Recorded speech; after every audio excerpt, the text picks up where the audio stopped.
உங்க வீட்லயே நீங்க சுத்தமா வைக்காத இடம் எது? விருந்தாளிங்க வந்தா எந்த ரூமுக்குள்ள அவங்க வரக்கூடாதுன்னு நீங்க நினைப்பீங்க? உங்க சமையலறை தானே. சிங்க் நிறைய கழுவாத அழுக்கு பாத்திரங்கள் கிடக்கும். அடுப்பு துடைக்கப்படாம எண்ணெய் பிசுக்கோட காணப்படும். அங்கொன்னும் இங்கொன்னுமா பாத்திரங்கள் சிதறி கிடக்கும். ஆனா வரவேற்பறைய பெருக்கி தொடச்சு சுத்தமா வச்சிருப்பீங்க. அப்படித்தானே? ஆனா சமையலறை தான் ஒரு வீட்டோட இதயமே இயங்குற இடம். இங்கதான் ஒவ்வொருத்தர் தேவை அறிஞ்சி, ஒவ்வொருத்தர் உடல் நலன கருதி, ஒவ்வொருத்தர் விருப்பத்திற்கேற்ப உணவு வகைகள் அன்போடையும் பாசத்தோடையும் சமைக்கப்படுது.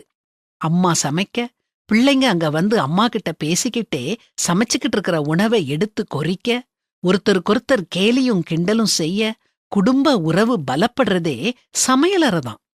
இப்படி அலட்சியப்படுத்தப்படுற சமையலறையில தான் நம்ம உயிர் வாழ தேவையான உணவு தயாரிக்கப்படுறது போல, எல்லாராலும் அலட்சியப்படுத்தப்பட்ட பெத்லஹேம் அப்படிங்கிற சிற்றூர்ல இயேசு மனிதனா பிறந்து சிலுவையில நம்முடைய பாவங்களுக்காக மரிச்சு நம்ம வாழ்க்கைக்கு ஒளி கொடுத்தாரு. நம்ம ஆன்மா வாழ வழி வகுத்தாரு.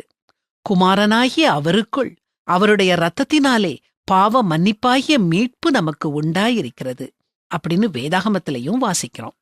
ஆரோக்கியமற்ற அவலமான மாட்டுத் தொழுவத்துல பிறந்த இயேசு நம்முடைய குழப்பமான அவலமான சூழ்நிலைகள்லையும் இடைப்பட்டு நம்மள காப்பாற்ற வல்லவரா இருக்கிறாரு.